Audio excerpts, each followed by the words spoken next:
संवादों का प्रसार कठिन नहीं, लेकिन उस समय जब न माइक था न किसी प्रकार के माध्यम थे, तो अपने ही बिहार से उस भारत का शासन होता था जिसकी सीमा अफगानिस्तान के पार तक थी, हिमालय के उत्तर तक थी, दक्षिण में सागर तक तो थी, पूर्वोत्तर के भी पार तक थी। उस बिहार की हम लोग बात करते हैं जिसमें कभी पूरे तिब्बत के लोगों ने सोना दान दिया। एक एक व्यक्ति सोना दान कब देता था उस समय में? बैंक तो थे नहीं, लोगों के पास राशि रहती थी।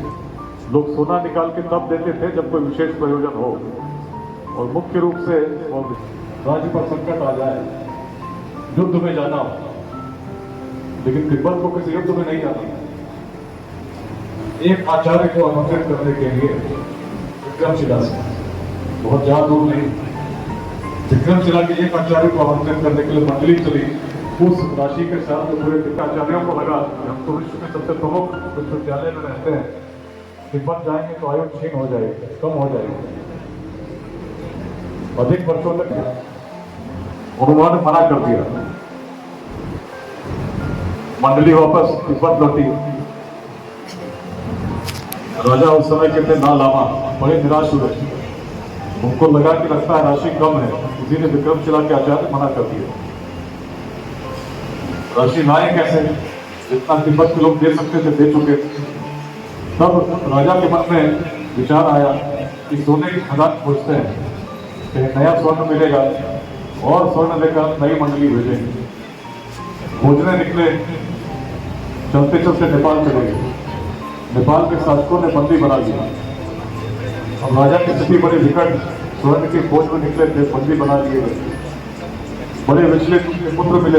पुत्र ने कहा नेपाल के शासक चाहते हैं कि लोग उसको हम नेपाल के शासकों को दे देंगे, छूट जाएंगे। लेकिन राजा का मन बहुत विशाल था। राजा ने कहा मेरी उम्र की अवस्था लगभग क्षीण होने को है, जितना कुछ मुझे देखना था मैं देख चुका हूं, कुछ और वर्ष बाद में आयु शेष होगी। यदि उस राशि जिसको पूरे तिब्बत के लोगों ने ज्ञान को आमंत्रित करने के लिए एकत्रित किया है, उसको व्यक्त कर देते हैं, तो भाई बड़ा दुर्भाग्य हो। एक मंडली पुनः भेजो उसी राशि के साथ, जाकर विक्रमशिला में आचार्यों को बताओ कि आपके मना करने के कारण हमारे नरेश की क्या दुर्दशा हुई। और जब तब दोबारा मंडली आई, 3 वर्ष प्रतीक्षा करनी पड़ी।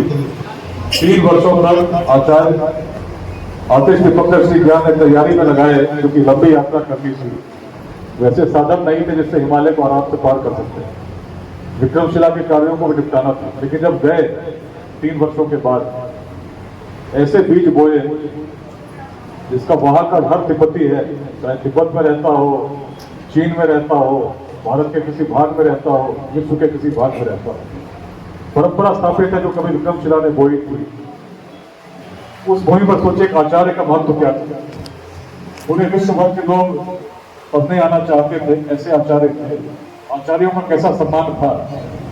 लेकिन उसी भूमि पर आज जब देखते हैं, सब लोगों ने देखा होगा सोशल मीडिया पर, अखबारों में, पटना जंक्शन पर कैसी भीड़ लगी,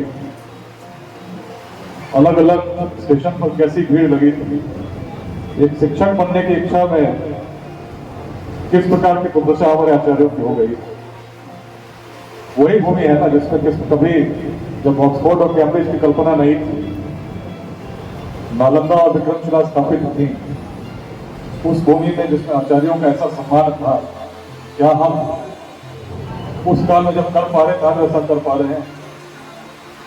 इस भूमि पर कभी जब कुछ नहीं था, संसाधन नहीं थे, बार बार मैं तो कहता हूं संसाधन नहीं, आज की भांति संसाधन नहीं, लेकिन तब ऐसी प्रेरणा विद्यमान थी चंपा में, बहुत दूर नहीं, आज भागलपुर में नाथनगर में आप जानते हैं। लेकिन विश्व भर के व्यापारी आते थे, व्यापार करने आते थे। वह तो केवल मार्ग था जहाँ समुद्र से नदी होकर लोग आते थे, वहां से अलग अलग मार्गों से पूरे भारत में जाते थे। और चंपा का प्रभाव ऐसा हुआ कि वियतनाम से आने वाले लोग इतने प्रेरित थे, अपने देश का नाम उन्होंने चंपा रख दिया। तब की एक बात थी। उसी बिहार में जहाँ ऐसी उद्यमिता थी, जहाँ कौटिल्य ने जब अर्थशास्त्र से लिखा तो बताया मगर में कितने प्रकार के अलग अलग व्यवसायों पर कर लगता है, उतने विवरण के साथ तो आज भी हम कर नहीं लगा। बताता है किस प्रकार के हमारे पूर्वज थे, कितने दूर देखने वाली सोच थी, आगे चलने वाली सोच थी। यदि अखंड भारत का साम्राज्य कहीं बना, कहीं तो बन सकता था, बिहार से ही क्यों बना? आज भारत की राजधानी दिल्ली है, अंग्रेज जब थे तब राजधानी कलकत्ता थी। बिहार से यदि बना तो कुछ तो बात होगी। इस बात पे भी हम समझ गए किस कारण से बिहार सब महान था, तो आज भी प्रश्नों का समाधान हो जाएगा। यही है लेट्स इंस्पायर बिहार, एक दृष्टि देने का प्रयास, समझाने का प्रयास, अच्छे लोगों को जोड़ने का प्रयास। तो समाज को हानि दुर्जनों के दुष्कृत्यों से उतना नहीं होता जितना सज्जनों की निष्क्रियता से होता है। अच्छे लोग यदि जुड़ गए तो समस्याएं दिखती नष्ट हो जाएंगी। जिस बिहार में कभी चंपा स्थापित थी, अभी कोरोना में सबने देखा कैसे पूरे देश भर से मजदूर पैदल चलकर के लिए विवश हो गए। क्या अपने गांव में रोजगार नहीं दे सकते? क्या अपने जिले में उस प्रकार के अवसर पैदा नहीं कर सकते? क्या कमी है? जिनके पूर्वज जब कुछ नहीं था तब कर सकते थे, आज क्यों ऐसा हो गया? अगर सोचेंगे तो जान लेंगे, जान पाएंगे क्यों ऐसा हो गया। एक ही कारण है, यदि कोई रथ उसको 4 पशु मिलकर खींचते हों और चारों पशुओं में समन्वय नहीं है, कोई उसको आगे ले जाना चाहे, कोई पीछे ले जाना चाहे, कोई बाएं ले जाना चाहे, कोई कहे मैं तो अपने तरफ ले जाऊंगा, तो रथ चलेगा क्या? ऐसे रथ की क्या गति होगी जिसमें अलग अलग पशु पड़ते हैं, हर अपने दिशा में ले जाना चाहते हैं।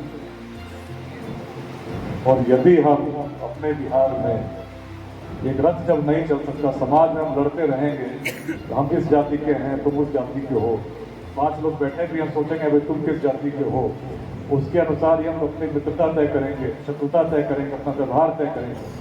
तो उस बिहार की दुर्दशा तो होनी ही है। उस बिहार, उस प्राचीन काल में ऐसे भाव थे क्या? जब नंद वंश का उदय हुआ, पूरे विश्व भर में आप देखिए कौन से लोग शासन करते थे? जो शासक वर्ग के थे, किस परिवार से चुनकर आते थे। राजा का बेटा उत्तराधिकारी होता था। लेकिन बिहार की सोच क्यों आगे ले गई? जहां पूरे भारत में भी हम उस समय के जनपदों को देखते हैं तो पाते हैं अधिकांश जनपद में क्षत्रिय शासन करते हैं। तो ऐसा यही था।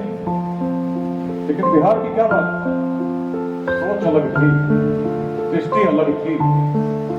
मैं तो बिहार का रहने वाला हूँ, बिहार का नाम है बिहार, गंगा जी का तट, बड़ी दृष्टि। उसी दृष्टि से जब मैं बिहार को देखता हूँ, पाता हूँ, सोच अलग थी। इसी के नंद वंश का उदय संभव हुआ। समाज के सभी वर्गों ने स्वीकृति दी, तब जाकर मगध साम्राज्य का उदय हुआ। और जब सामर्थ्यवान शासक करता है, जिसके अंदर सामर्थ्य और दृष्टि हो, चीजें आगे बढ़ती हैं। लेकिन जब शासक के मन में इस प्रकार के भाव न हो, अपने क्षेत्र के उत्कर्ष के प्रति भाव न हो, क्षेत्र की दुर्गति होती है। इतिहास सिद्ध किया, मगध साम्राज्य का उदय हुआ। वैशाली के लोग ऐसी दृष्टि जगी, आवश्यकता नहीं कोई व्यक्ति शासक वर्ग से हो, किसी परिवार से हो, हम तो किसी को भी चुन सकते हैं। यही लोकतंत्र का आधार बना, जिसमें जननी हमारे सर्वों गणतंत्र की वैशाली की भूमि रही है। और वैशाली की भूमि इसके उत्तर में हिमालय, दक्षिण में गंगा, उत्तर पश्चिम में नारायण का आदान प्रदान कर सके। लेकिन जिस दुष्प्रभाव की बात कर रहे हैं वो एक चुनौती है। समाज में जब भी कुछ नया आता है, परिवर्तन होते हैं, उससे घबराने की आवश्यकता नहीं है। समाज परिवर्तन तो होते रहेंगे। कभी किसी युग में थे जब समाज थे, टेक्नोलॉजी थी, आज हम आगे बढ़े। लेकिन उस टेक्नोलॉजी का सदुपयोग कैसे हम करें, इसमें चिंतन करने की आवश्यकता है। कैसे हम कर सकते हैं? सबसे महत्वपूर्ण उसमें यह होगा कि जो विद्यार्थी हैं, जो युवा हैं, वो परिचित कराना कि जीवन का उद्देश्य क्या है। मैं बदलूंगा, मैं करूंगा अपने पूर्वजों की भूमिका पुनरुत्थान। मैं बदलूंगा बिहार। आइए मिलकर प्रेरित करेंगे। धन्यवाद।